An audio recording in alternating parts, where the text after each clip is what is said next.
104.3 FM Band. Magkaisa, magtulungan para sa pag-unlad ng ating bansa. Radio Pilipinas, Radio Publiko sa 104.3 The Capital. Ang ating mga programa at serbisyo para sa mamamayang Pilipino. Ibabahagi natin mula alas 6 ng umaga hanggang alas 12:30 ng tanghali. Monday to Friday sa 104.3 FM Band. Radio Pilipinas, Radio Publiko, and The Capital. Ang boses ng Pangulo. Sabay na maghahatid ng serbisyo sa mamamayang Pilipino in the new era of collaboration. Basta mula sa iba't ibang bahagi ng bansa. Radio Pilipinas, Radio Publiko sa 104.3 The Capital. Sa patuloy na paghahatid ng balita at pagbibigay serbisyo publiko, kinilala ng prestiyosong Asia Pacific Broadcasting Plus Awards 2025 ang galing at dedikasyon ng Radyo Pilipinas. Patunay ito ng tapat na paghatid ng serbisyo sa mga Pilipino, maparadyo, TV at maging sa makabagong paraan ng paghahatid ng balita sa mundo ng social media. Sa pangunguna ni Presidential Broadcast Service Director Dindo Amparo kasama ang lahat ng kawani ng Radyo Pilipinas. Inaalay namin ang pagkilalang ito sa bawat Pilipinong aming pinaglilingkuran. Radyo Pilipinas, Radyo Publiko, Radyo Pilipinas, Radyo Publiko, Radyo Pilipinas, Radyo Publiko.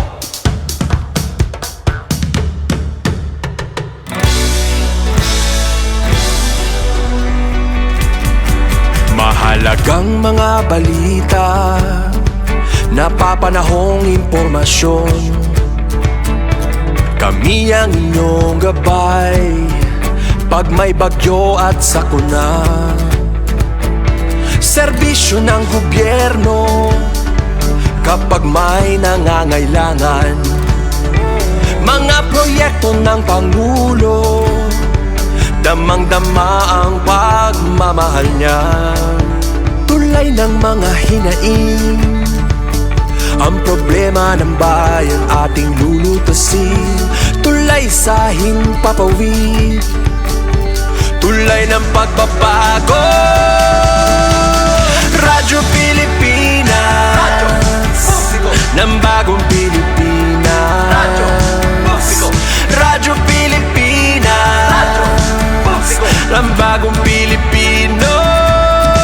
Mga proyekto ng Pangulo, damang-dama ang pagmamahal niya. Radyo Pilipinas, Radyo Publiko, ang boses ng Pangulo.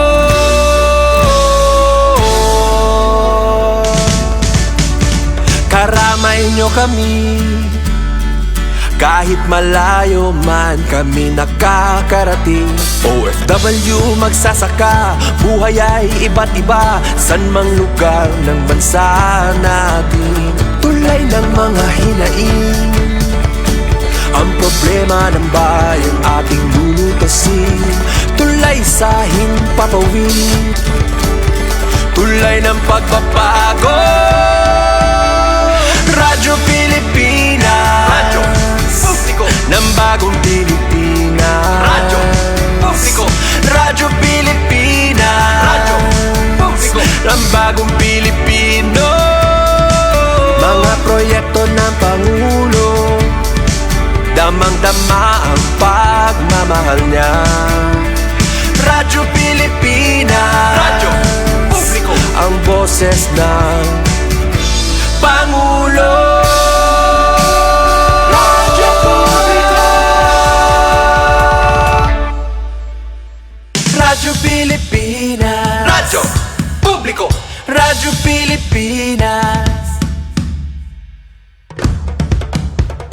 Ito ang Presidential Broadcast Service Radyo Pilipinas, Radyo Publiko, ng Bagong Pilipinas para sa Bagong Pilipino. Naghahatid ng mahahalagang balita at impormasyon na guugnay ng pamahalaan sa sambayanan. Tulay sa himpapawid ng serbisyo publiko. Radyo Pilipinas, Radyo Publiko, ang boses ng Pangulo. Sa Mega Manila, 738. Radyo Pilipinas, Radyo Publiko, Sa buong Pilipinas, 7 minuto makalipas ang alas 3 ng hapon.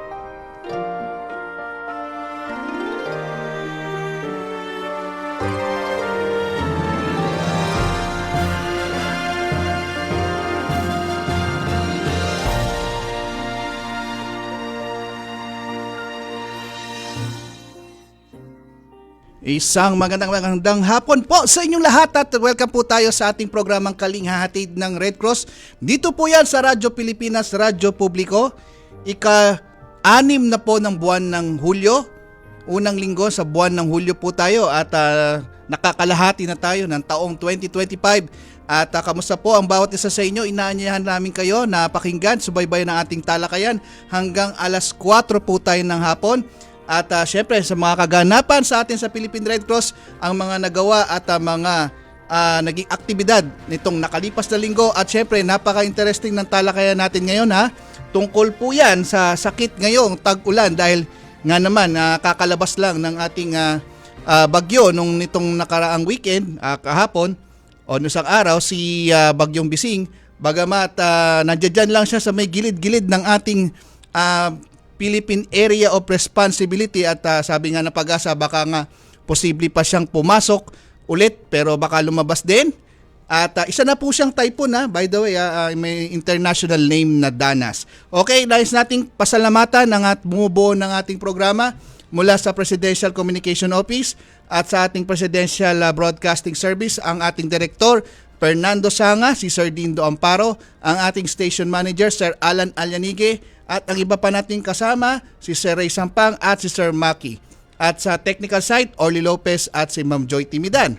At sa atin sa Philippine Red Cross, siyempre ang ating chairman yung si Richard J. Gordon, kasama ng iba pang Board of Governors natin, kasama ang ating Secretary General Dr. Gwen Pang, at ang iba pang mga kasama natin, ang ating mga chapters sa mahigit 100 chapters nationwide, at ng kanilang mga Board of Directors, kasama ng mga Red Cross Youth at Red Cross 143.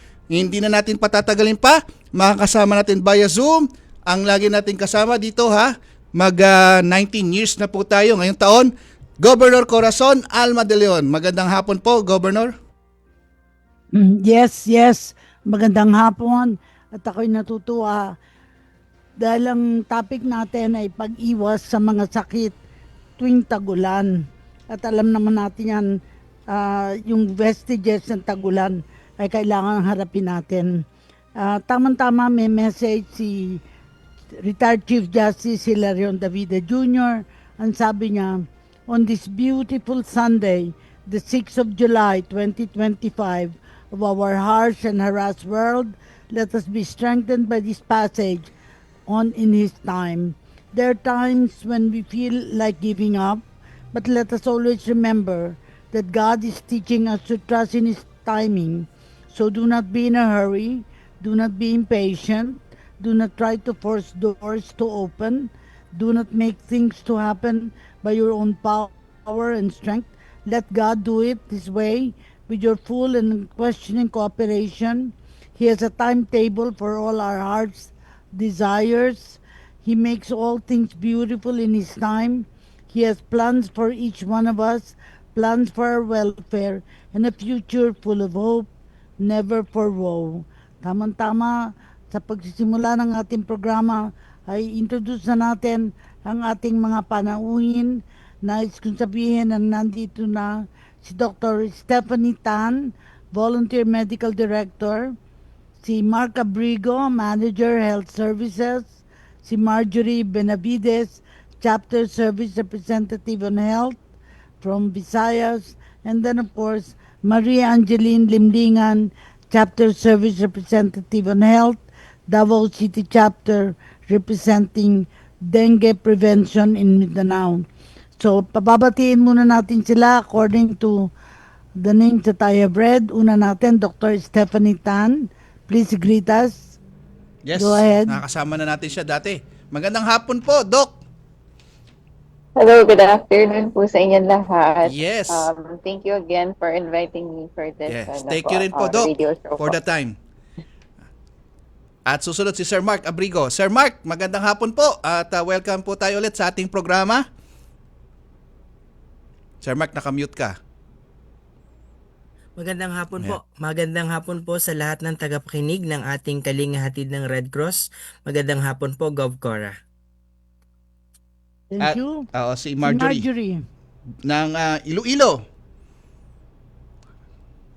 Good afternoon po sa lahat. Thank you po for inviting me and Sir Mark. Good afternoon. And Ma'am Corazon, thank you for this opportunity to be invited here po. Thank you po. And last but not least, Mary Angeline Limlingan, Chapter Service Representative on Health, Davao City. From Davao. Go ahead. Mayong Hello po, hapon. Good afternoon, mayong hapon po. Salamat po, thank you po. And sa lahat ng nakikinig, welcome po. Also, thank you po, Sir Mark and Gov Corazon. Salamat po. So sisimulan na natin. We have a long guide question. Unang-una, ano-anong mga iba't ibang sakit na maaaring makuha kapag tag-ulan? So ipaliwanag nyo kung sino ang unang mauna. Sunod-sunod na tayo. Go ahead. Magandang hapon po, Gov Cora. Simulan ko na po, Yes. and then siguro po after nun is paliwanag ni Doc Steph. Ngayong panahon ng tag-ulan po is nakatutok tayo sa mga sakit na tinatawag natin na wild, ano? So unang-una yung mga sakit na maaring makuha natin pag makainom tayo ng kontaminadong tubig. So nagkakaroon ng diarrhea, pagsakit ng tiyan. Pangalawa, yung mga trangkaso o influenza. So dahil yung ating panahon ngayon ay papalit-palit, so uso ngayon ang trangkaso. Kaya iyan ang isa sa mga binabantayan natin. And pangatlo at pang-apat, yung tinatawag natin na leptospirosis. So dahil uso po ngayon ang mga pagbaha, marumi ang tubig, kaya pangatlo is yung ating leptospirosis. And pang-apat na talaga naman, halos all year round na to, pero dahil tag-ulan, lalong dumadami ang dengue. So yung dengue po is napaka-common ulit ngayong panahon na to. Siguro tanungin natin sa mga nagkaroon ng karanasan, ano ang simptomas ng mga sakit ng dengue at ano naman ang simptomas ng sakit ng leptospirosis? Sinong pwedeng sumagot yan? Si Doc. Go ahead, Doc. Okay. Sige po. Aking ipapaliwanag po yung mga kadalasang pwedeng maramdaman po natin pag nagkaroon po tayo ng dengue fever. So, from the disease term itself, so yung dengue fever, ang pinakauna po natin talaga na pwedeng i-watch out for is yung high fever po. So, sa dengue, pag tayo ay nakagat po ng lamok, na tinatawag po natin na Aedes aegypti, ayun po, maaari po tayo mag-develop ng high fever. Yung iba po, nagkakaroon din po ng pananakit ng ulo. Kapag medyo nag-advance na po or nag-progress na po ang sakit na yon, yung iba po nagkakaroon din po ng abdominal pain, severe joint pain. So, some of these are non-specific, and as it progresses as well, meron din po tayo na napapansin na mga skin rash. So, ayan po yung mga sintomas ng dengue. Sa leptospirosis naman po, tulad po ng sinabi ni Sir Mark, ito po yung sakit na nakukuha natin kapag tayo ay lumusong po sa baha. Tapos, ang nagkakos po ng leptospirosis ay ang tinatawag na yung leptospira. So, ito ay bacteria po na nakukuha doon sa urine po ng mga rats. So, transmission po talaga niya, contact with water by the urine of the infected animal. So, ang symptoms nito gaya po ng dengue, isa po yung high fever din, muscle pain. Kapag mas malala na po yung sakit natin na ito, pwede din po mag-cause ng problema sa pag-ihi. At ito ay maaaring maging lethal po talaga. So, nakamamatay po ang sakit na ito kapag hindi na iwasan o hindi na inuman ng prophylaxis na tinatawag natin na doxycycline. So, pwede po kasi ito mag-cause ng kidney or potentially liver damage. So, ayan po yung mga sintomas na very common for these diseases. Thank you. Alin naman ang mga nabanggit na sakit sa tag-ulan ang maaring magdulot ng pagkamatay? Maybe we can ask our representatives from Visayas and Mindanao. Marjorie, and then later Mary Angeline. Go ahead. Hello, Marjorie. Ma'am Cara. Good afternoon. Yung mga sakit po na maaari pong magdulot po ng pagkamatay is both naman po siya. If hindi po siya maagapan, makadulot po talaga siya ng death po natin. That's why we really ensure that we do the active prevention and we ensure that we educate our community po kung ano po yung mga sakit na ito para maiwasan po talaga natin ang death. Kasi pag hindi talaga siya maagapan, magkakos po talaga siya ng death po natin. Yes po. So, the next, sino yung nagsalita? Si no? Si Marjorie. So, we'll ask Mary Angeline Limlingan. Go ahead. Hello po. Importante din po kasi siya, no? Lalo na kailangan din po sa ating mga community at saka sa mga individuals din po na alam din po nila or yung health education po natin na tinatawag para ma-prevent and also para maging proactive din po yung mga barangay at saka po yung mga individuals para malaman po nila kung ano po yung dapat na gagawin para po ma-prevent din natin yung tinatawag natin na death pag may mga sakit na makukuha din po galing sa mga iba't ibang klase po. Salamat po. Pero syempre, ang mahalaga, paano maiiwasan ang mga sakit na ito? Ano yung preventive mechanisms natin? Because alam ko ngayon Dengue Awareness Month. So ano-anong mga programa naman nilatag ng Philippine Red Cross? Go ahead, starting tayo ulit kay Dr. Stephanie, kay Mark, kay Marjorie, at saka Mary Angeline. Sunod-sunod na kayo. So, umpisahan po natin dito sa dengue po. So, since dumadami din po talaga ang cases natin and it's already been an all year round na disease. So, one of the most important things talaga na kailangan po natin na i-initiate through the Red Cross effort din is yung vector control po. So, ayan po yung isa sa mga initiatives na kailangan natin kasi ang sakit na ito ay nanggagaling na po doon sa mosquito na tinatawag natin ng Aedes aegypti. So, kailangan po natin na puksain yung mga breeding sites nila, which is nagagawa naman po ng mga volunteers natin, ng mga staff ng Red Cross. So, community cleanup drives are really important para matanggal po ang mga breeding sites na ito. Isa pa po ay ang matagal na ding programa, which is Mark naman as Manager of Health Services. Sige, you continue. Sige, Doc, continue na po. Sige po. So, yung wash po, as I mentioned, is yung sa water, sanitation, and hygiene po. So, isa po sa ginagawa nito is yung pag-set up po ng clean water system sa mga flood or disaster-prone areas. So, isa din po yan sa mga programa po ni Red Cross na natututukan din po ng ating mga staff at home. Okay, Mark, go ahead. Maraming salamat, Gob Cora. Gusto nating ipaliwanag sa ating mga tagapakinig ngayong hapon, gaya ng nabanggit ni Doc Steph. Number one, ang Philippine Red Cross is meron tayong tinatawag na Beat Dengue. So ito yung parang programa natin na para malabanan yung dengue. Number one is break the breeding sites. Yung mga chapters natin is nag-oorganisa ng mga cleanup drives. Kasama ng ating mga 143 volunteers. Mamaya ipapaliwanag nila Marge and Mary Angeline. And then, pangalawang importante is education. Educate the community. Kailangan palaging pinapaalalahanan yung ating mga miyembro ng komunidad para naman alam na alam nila na ito yung mga sakit na lalo-lalo na yung dengue na meron ngayon. And assist hospitals. So, assist hospitals, naka-ready ang Philippine Red Cross sa dugo, sa mga ambulansya, pag mga ngailangan sila. And constantly, tinitrace natin yung mga hotspot. Gov Cora, inaalam natin saan ba nanggagaling yung mga maraming sakit ng dengue, yung mga barangay na yon.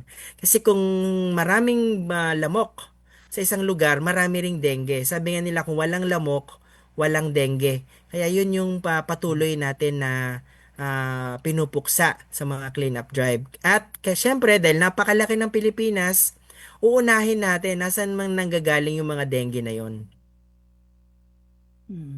Kay Marjorie, syempre, ang kanyang chapter will focus on activities on dengue prevention sa Visayas. Can you share your own experience in Visayas, Marjorie? Hello po, Ma'am Cora. Sabi nga po ni Doc Staff, dengue po natin is a year-round threat po siya, especially during the rainy season po natin. That's why po, Red Cross Iloilo team po has taken early action po from the start pa lang po ng 2025. We will ensure to have the proactive steps po to prevent dengue cases in Iloilo po. We work po closely with our health partners, our Department of Health, to roll out po various activities to raise awareness and promote prevention po ng dengue.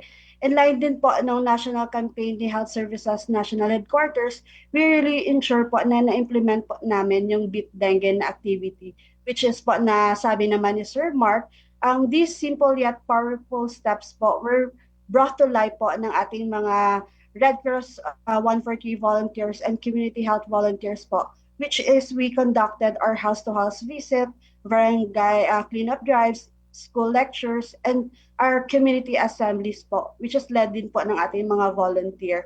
So this effort po, hindi lang po siya one-time event. We ensure po na continual po yung ating mission. That's why po, sinisiguro po natin na nag-mobilize tayo in supporting po ng ating call of the community po na kailangan po nila ng tulong with regards po sa kanilang activity po. Thank you for highlighting the chapter Yes. activities on dengue prevention Yes po. in the Thank you po. Visayas.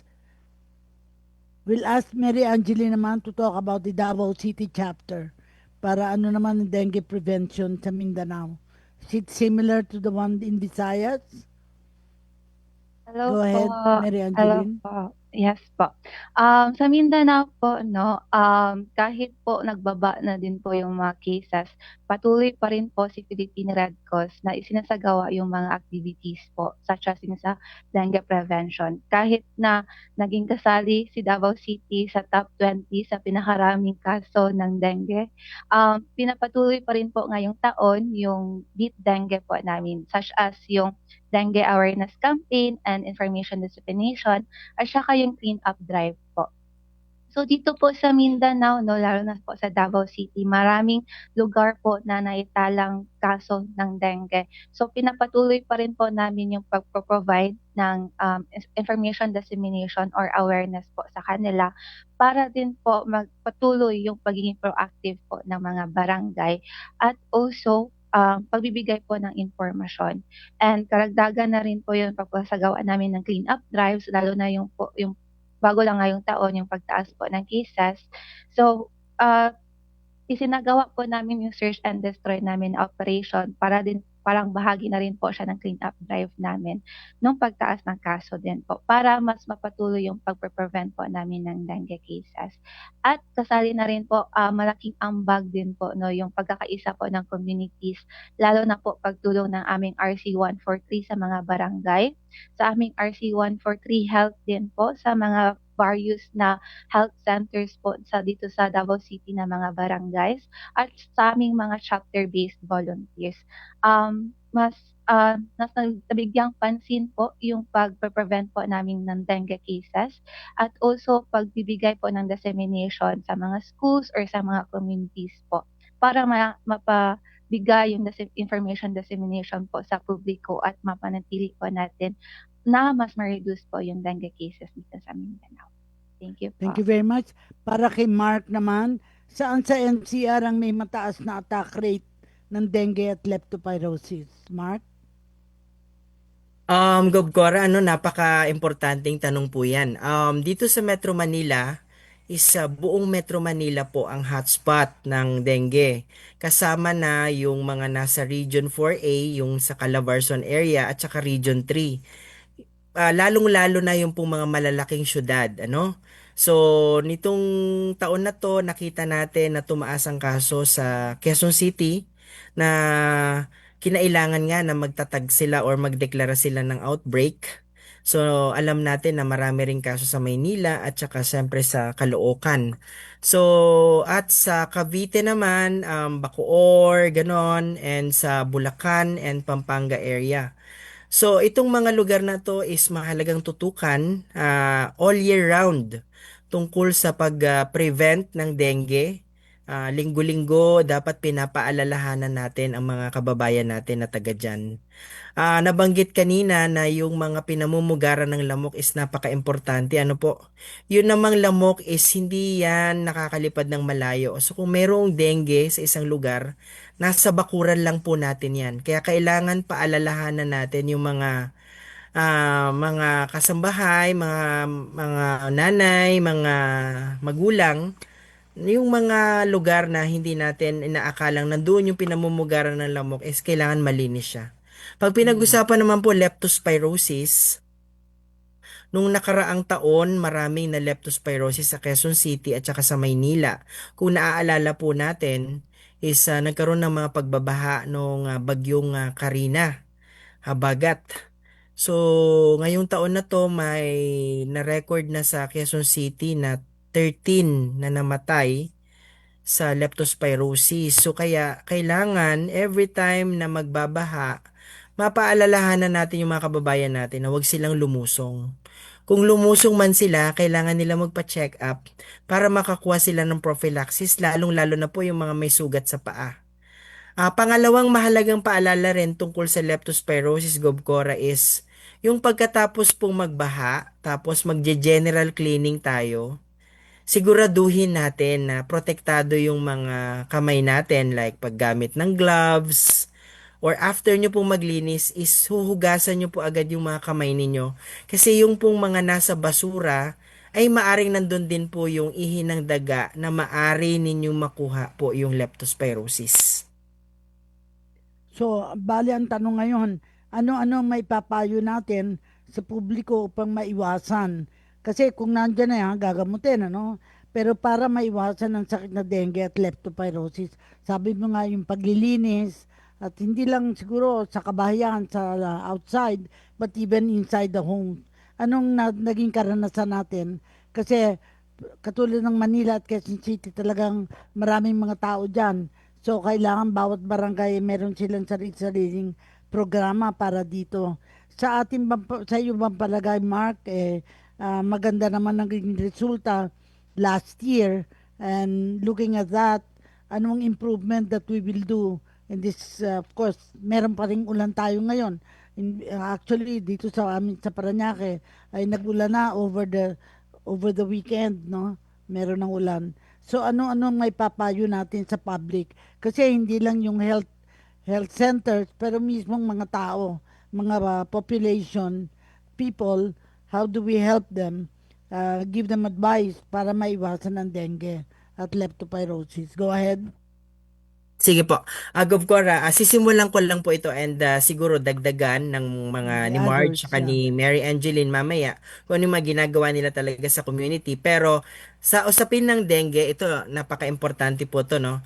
Yung sa ating mga nanay, yung hindi po natin inaakali na parte ng bahay natin, normally, nandun na yung mga lamok. Sisi na lang tayo na may na-dengue na nakapamilya natin. Alam niyo po yung mga pinagpapatuluan natin ng mga plato, lagayan ng mga toothbrush, yung ating mga flower base, mga alulod, o kaya naman yung ilalim po ng lababo natin, ano? Meron pong mga tumutulong tubig doon. Tubig. At kailangan natin na linisin yon. Yun po yung mga lugar na hindi natin inaakala, nandun na pala na namuhay na yung mga lamok. Kaya yun po yung kailangan nating linisin din. Apo. Pangalawa, yung pong mga kababayan natin na hindi maiwasan na lumusong sa baha ay kailangan talaga na magpa-check up at ready lagi sa pag-inom ng prophylaxis. Opo. So, yung prophylaxis natin na irereseta sa inyo ng doktor is available po yan sa karamihan ng mga health center at saka mura lang po yun. Siguro mga nasa 3 piso hanggang 4 na piso isang kapsula. So, 2 kapsula yon. So, wala pang 10 piso yung magagastos natin. Lalo na yung mga mga pumapasok sa trabaho, na sumasakay sa mga Public motorsiklo, na yung paa nila ay naka-expose sa baha. Yun yung napaka-importante po. Napapasawsaw. So, na kailangan na maalala natin sa usapin ng dengue tsaka ng leptospirosis, kasi itong dalawa na to ay nakamamatay. Tama.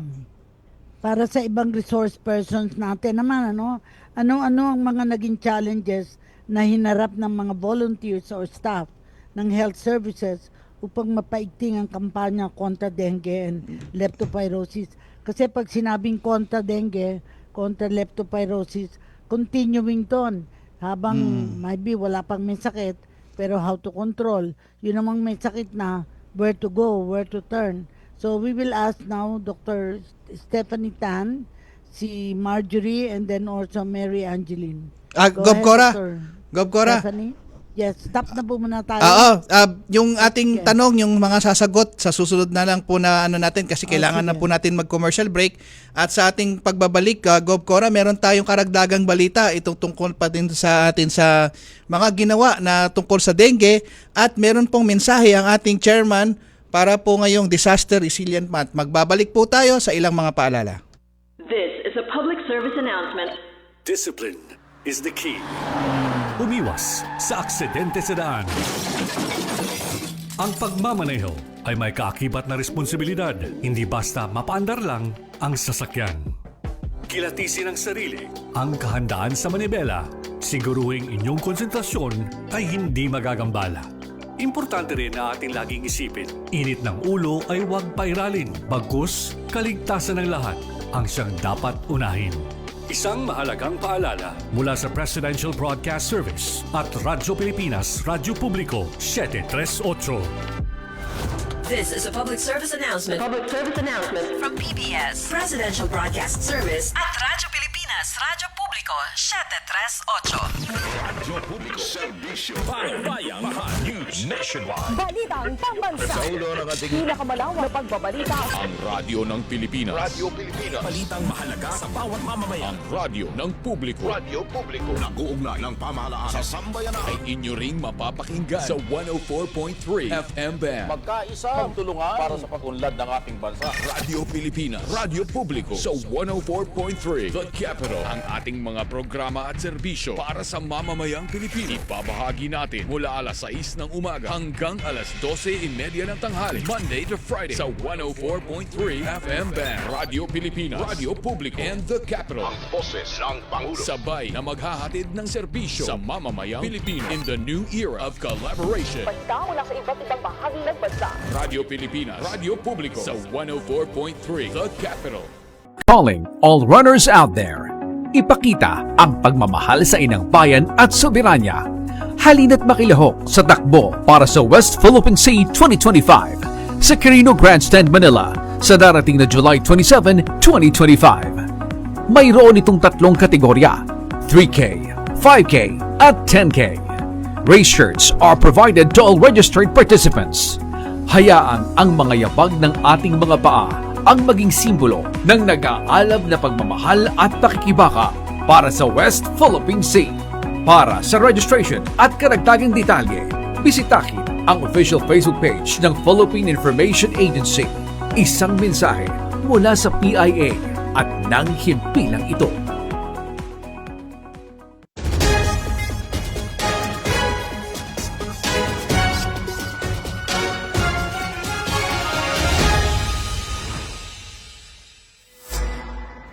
Mahigit 5,000 kaso na ng dengue ang naitala sa Quezon City magmula January hanggang June ng kasalukuyang taon. 16 dito ang kumpirmadong nasawi. Upang maiwasan ang paglaganap ng dengue sa mga komunidad at pagunita na rin sa Dengue Awareness Month, nagsagawa ng simultaneous cleanup drive ang ilan sa chapters ng Philippine Red Cross o PRC nitong Lunes, June 30. Isa na rito ang PRC Bataan chapter na isinagawa ang cleanup drive sa Barangay Balot 2, Pilar, Bataan, kasama ang ilang staff, volunteers, Red Cross Youth at Red Cross 143 ng nasabing chapter. Bukod sa cleanup drive, namigay din ng dengue and leptospirosis leaflets ang PRC Batangas chapter sa Barangay 3, Kalumpang, Batangas City. Nagsagawa naman ng dengue information dissemination sa Davao del Sur School of Fisheries ang PRC Davao del Sur Chapter na nilahukan ng mga mag-aaral sa high school at senior high. Kaugnay nito, nakiisa si PRC Secretary General Dr. Gwen Pang kasama ang mahigit 100 Red Cross Youth Volunteers, health team at ilang PRC managers sa isang health and wellness activity at fun run na naglalayong ikampanya ang hashtag End Dengue Death 2030 at hashtag Stop Smoking Month. Sa panahon ngayon na uso ang dengue at leptospirosis dahil sa mga pag-ulan, hinihimok ng PRC sa pangunguna ng chairman at CEO nito na si Dick Gordon ang publiko na maging miyembro ng Safeguard. Maraming benepisyo ang makukuha ng Safeguard member gaya ng free one-time ambulance service, free 1 unit of blood, hospital allowance at marami pang iba.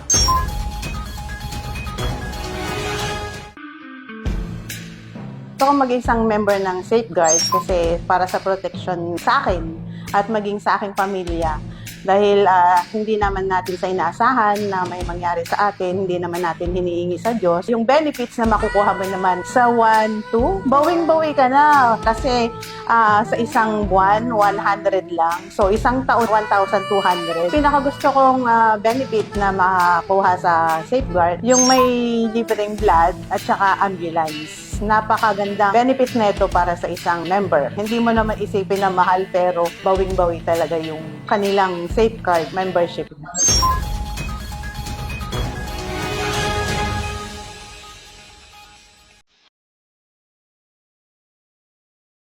Magandang araw po sa inyong lahat. Ako po si Dick Gordon, Chairman ng Philippine Red Cross. Itong buwan po ito ay kabuuan ng tinatawag natin National Disaster Resilience Month.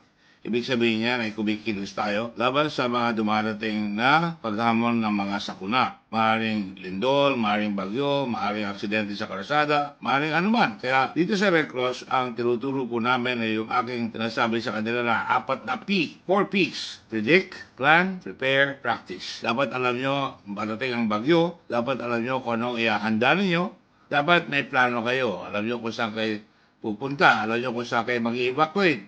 Finally, lahat yan sayang kung di tayo magpa-practice. Kaya kailangan po sa mga panahon na ito, acta non verba sa Latin. Ibig sabihin, action, not word. Madalas tayo, nauna ang salita sa gawa. Kaya sa mga darating na araw, isa puso natin at gawin natin yung tinatawag natin predict, plan, prepare, practice. O si Dick Gordon, always first, always ready, always there tayo. Kaya sumama sa Red Cross at para sa ganoon, tayo alam natin ang gagawin natin sa lahat ng oras.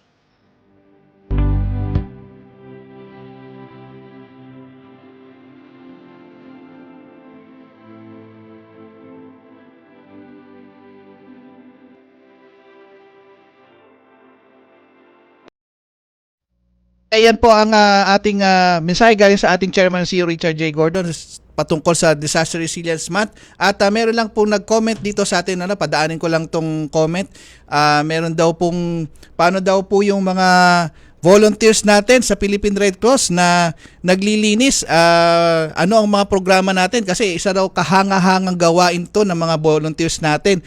At talaga nga na mga pag naglilinis sila, inaano nila yung mga lugar na pinamamahayan ng lamok. Syempre, may mga lamok dyan. Ano pong mga daw ang ating ginagawa para sa ating mga volunteers. Yan po, Gob Cora? Ako naniniwala sa barangganic approach sa delivery ng ganyang serbisyo ng Philippine Red Cross. Ang mga chapter should identify yung mga risk areas na barangay, lalo na yung kapag dikit-dikit ang mga bahay, kailangan matugunan ang pangangailangan na yun. At ngayon siguro tatanungin natin, nabinbin ng interview, kung ano naman ang strategy na at large si Dr. Stephanie Tan, pero sa Bisaya si Marjorie at si Mary Angeline sa Davao. Ano yung mga naging karanasan nila na masasabi natin kahanga-hanga at naging results-oriented? Let's ask Dr. Stephanie Tan because she's covering the technical questions on the diseases during the rainy season. Go ahead, Dr. Stephanie. Okay. Ang mahalaga po talaga para dito sa mga diseases natin, yung wild diseases po, lalo-lalo na yung leptospirosis at ang dengue, very preventable diseases po ang mga ito. So, ang efforts na ginagawa po ng Red Cross, especially with leptospirosis, is with the distribution then of yung doxycycline prophylaxis, which firsthand I was able to din po experience before. Yung pamimigay po natin ng gamot na ito ay isa sa mga pwede pong makasagip ng buhay ng yung mga na-expose po dito sa sakit na to. Lalo na po kapag ito nang yung rainy season nga po, hindi naman may iwasan na yung mga lugar po natin ay nasa submerge po sa flood water. So, kadalasan, yung mga lumulusong po sa baha, lalo na yung may mga open wounds po, yun po yung talagang pinaiingat po natin. Nangangailangan po talaga sila ng doxycycline treatment, which yung Red Cross po was able to provide naman po. Kasi ang importante po, nakakainom po tayo ng gamot na ito within the 72-hour period po na na-expose po tayo doon sa bacteria na tinatawag natin na leptospira. Yung sa dengue naman po, importante po na sasabihan po natin ang community natin tungkol sa disease na ito, yung pagpapaalala po kung paano po ang pagdinis ng mga pinamumugaran po ng lamok. So, yung mga areas po na very prone to stagnant water, at tulad po na mention kanina. So those are the things na kailangan po talaga education programs ng Red Cross po are very mga diseases na ito from becoming deadly or potentially fatal for these communities po. Thank you very much, Dr. Steph. Now I want to ask Marjorie Benavides, Chapter Service Representative on Health, to highlight the chapter activities on dengue prevention in the Visayas. Go ahead, Marjorie. Hello po. For the Visayas naman po, for Iloilo chapter itself po, yung dengue activity po namin, sinasama na po talaga siya namin sa lahat po ng activity na ginagawa po ni chapter, which is po, it focuses po sa mga priority areas po namin. And kung may lakad po yung iba-ibang services ni Iloilo chapter, we really ensure po na sinasama po yung prevention activity ni dengue po. And for our volunteer also po, sinisigurado po namin na protected sila by giving them po their proper equipment to protect themselves po when times po ng mga activity na ginagawa namin for dengue and leptospirosis po. And we ensure po na we are coordinated po with our LGU po para for the support po is makatulong din po sila sa atin. Yes po, that's it. And now we will ask Mary Angeline Limlingan, Chapter Service Representative on Health for Davao City Chapter, to highlight the chapter activities on dengue prevention in Mindanao. Go ahead, Mary Angeline. Yun po, no, si Davao City is with the help po ng RC143 namin, na sasagawa po talaga namin yung information dissemination sa mga pamilya, sa mga community members, sa health centers. Patuloy pa rin po para maiwasan yung mga sakit ngayon na po yung tag-ulan, yung sa dengue at sa leptospirosis. So yung pagbibigay din po ng doxycycline, in kaso man po yung pagtaas ng baha, susulog po talaga yung mga volunteers namin. Importante din po talaga na may PPE yung mga volunteers or protective equipment po. And also, isa din po no, na may bahagi po talaga namin sa community, yung impormasyon po talaga na dapat i-prevent po kung paano po ma-prevent yung mga ganun na mga sakit.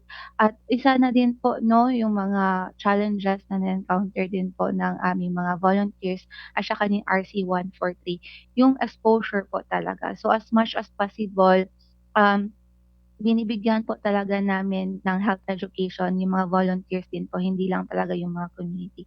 Pati na din po yung mga volunteers para din po maibigay din po nila yung mga information para maiwasan po yung dengue saka yung leptospirosis. So yung yung sa tubig at saka yung sa pagbaha, dapat po talaga alam din po ng mga volunteers at saka yung mga community members, lalo na po yung mga nasa health center. At patuloy po rin namin nakikipag-coordinate sa aming City Health Office at sa mga sa DOH din po para yung paglaganap po namin ng impormasyon ay patuloy po talaga. Okay. In this portion of the interview, it's getting to know you. Where did you study and how long have you been with Red Cross and what future do you want to see in yourself with Red Cross? Let's begin with Dr. Stephanie Tan. Where did you get your degree, your medical degree? Go ahead to share it with the public. Just to share with our listeners po, so I'm a graduate po of University of Santo Tomas, Doctor of Medicine. And I've been with Red Cross since nung start po nung pandemic. So ayun po yung simula ng aking volunteer journey. And until now, having been a licensed physician po, continuous din naman po yung pag-volunteer ko. As much as possible, if I have the time, talaga pong binibigyan ko po ng panahon para makapag-abot pa rin po ng serbisyo sa Red Cross po, especially to mga programs, yung katulad na lang po yung recent na yung sa monkeypox outbreak. So, I was able to volunteer po again for yung hotline calls, kung meron pong mga katanungan yung mga pamilya po, ang communities natin tungkol po sa sakit.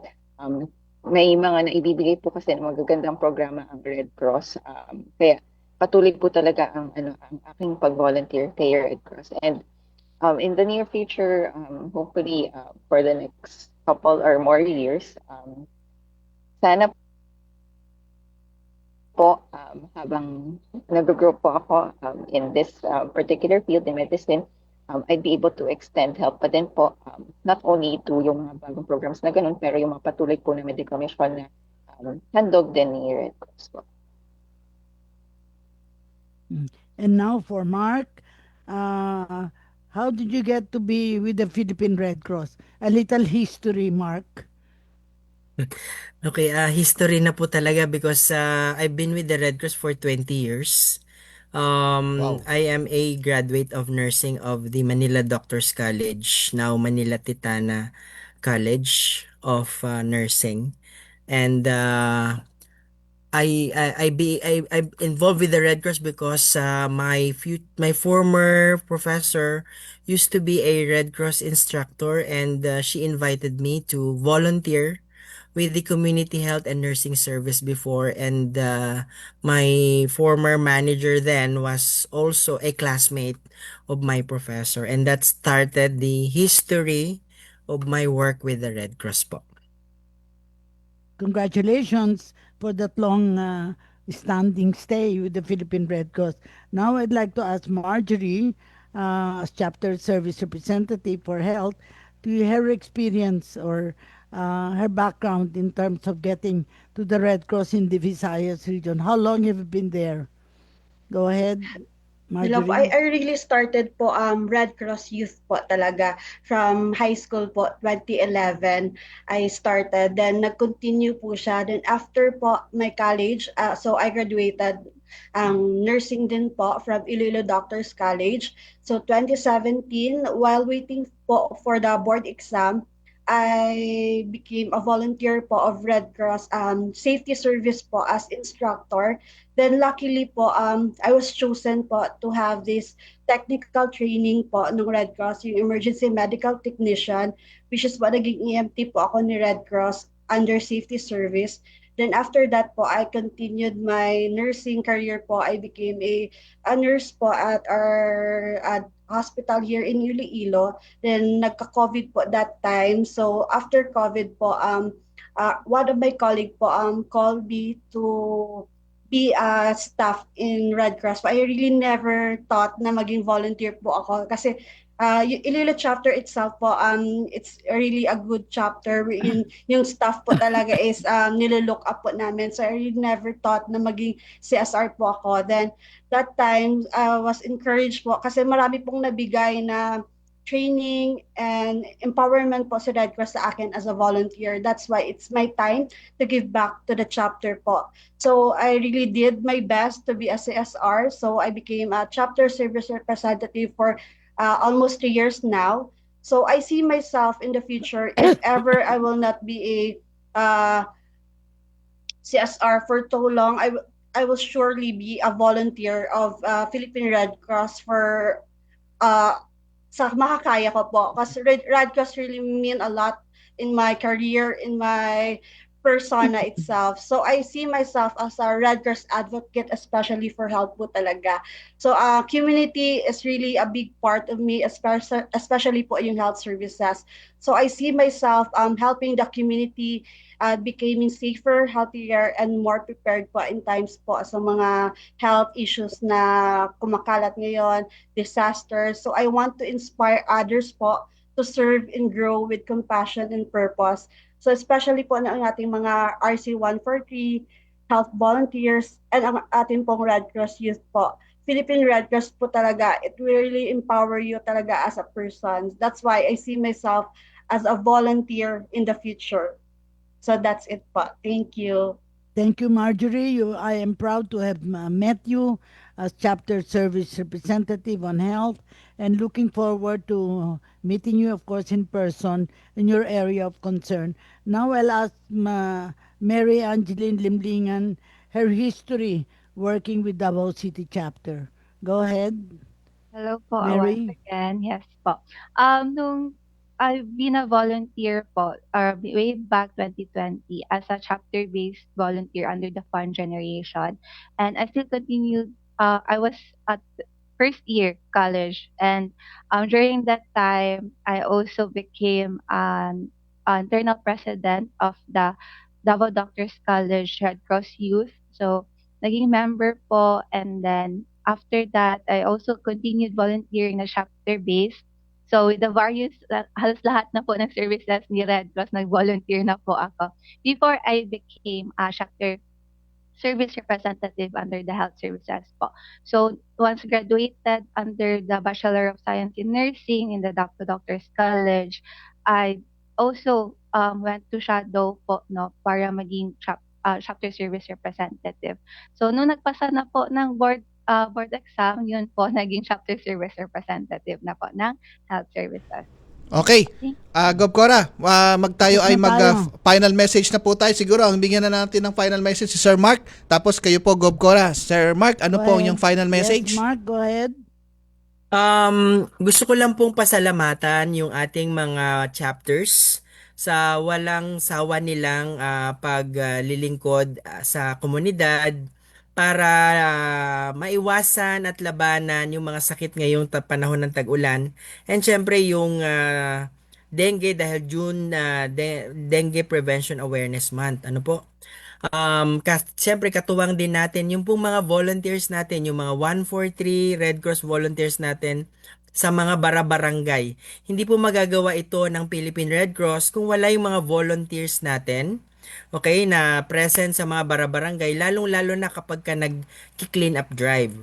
Pangalawa, yung mga volunteer doctors and nurses natin na walang sawang tumutulong para mag-educate ng mga community laban sa mga sakit na dapat nating iwasan ngayong tag-ulan.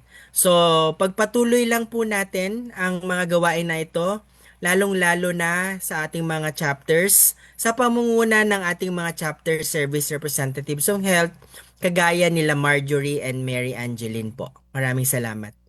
And for all of you who guested in today's program, from Rabindranath Tagore, who wrote, "Where mind is without fear and head held high, where the world has not been broken to fragments by narrow domestic walls, where tireless strivings each stretch their arms toward perfection, where the mind is led forward to thee, into ever-widening thought and action, into that heaven of freedom, my Father, let my country awake."